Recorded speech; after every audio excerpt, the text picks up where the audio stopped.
So I got to run something by you because apparently obviously you're going through business to consumer in this case, but small business to small business example. I work with Yeah, a yeah, company out of Ireland, providing and they provide a recruiting services for other companies. yeah.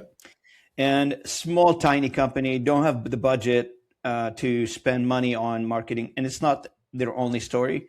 It's not them; they're only suffering from that. I don't have budget for marketing. Not many small businesses have budget for marketing, to be honest with you. But in a small to small business marketing initiative such as this one, can you Mhm. help somebody like this? Yeah, look, it's tougher.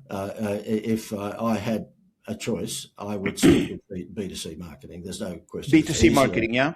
Yeah, I mean, B2B is tough for you and I because, when we're talking to people who might be a prospective client, they're going to say they've got to go through a committee, they've got to, ask three or Yeah, like four. decision Yeah, making process is much longer, harder, complicated, right? yeah, yeah. So, over the years with the avalanche marketing stuff that we do, I took out the football bubblegum cards here in Australia. So, you guys would have grown up with baseball cards and, these are the trading cards. Sure. Yeah. Used to have bubblegum in them, but they don't anymore. Well, in the late 90s, we took over the license here for doing all of that sort of stuff. So we did the Jurassic Park, bubblegum cards, and we did all the Disney movies, and we did the rugby league, which is our footy. And we moved millions and millions and millions and millions of packs of these, trading cards because I could go to the Sunday paper and say, listen, I'm going to give Rupert Murdoch's newspapers trading cards to drop out of the paper on a Sunday. And they would actually come on TV for 3 or 4 days saying, buy the Sunday paper because you're going to get free footy cards, trading cards this week. And so therefore the children would pester power their parents because they saw it on TV, buy the paper this weekend.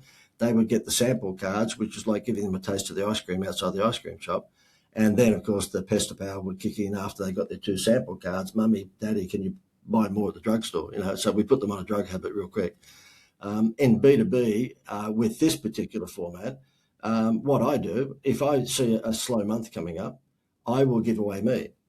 So that's B2B. Okay. So therefore, that's what I would suggest to this company. So therefore, what I'll do is that I'll advertise on social media and I'll say, look, how would you like to win a 2-month consultancy gig with the guy who Jerry Seinfeld trusted with his marketing? So I milk the daylights out of the Seinfeld thing, of course. I will pay more for that lead. I'll pay, let's say, $50 for that lead, where for a consumer, for that dental practice to get 1,000 leads in a week for just over $140. I mean, we're paying cents. But why? Because there's more consumers than there are business owners. So what happens is that I will pay $50 a lead. Let's just say, I get 20 leads. So therefore, that'll cost me $1,000. Guess what? Out of those 20 leads, I will close around about a third of them. So I will get 7 new clients out of that 20. So back in the day, I'd probably run around, on stages in hotels and do seminars and conventions. This is a much easier way of doing it because I can just do it all online. So you can That's still right. do it B2B. It's just going to not give you the avalanche numbers that, a B2C. Yeah, of course.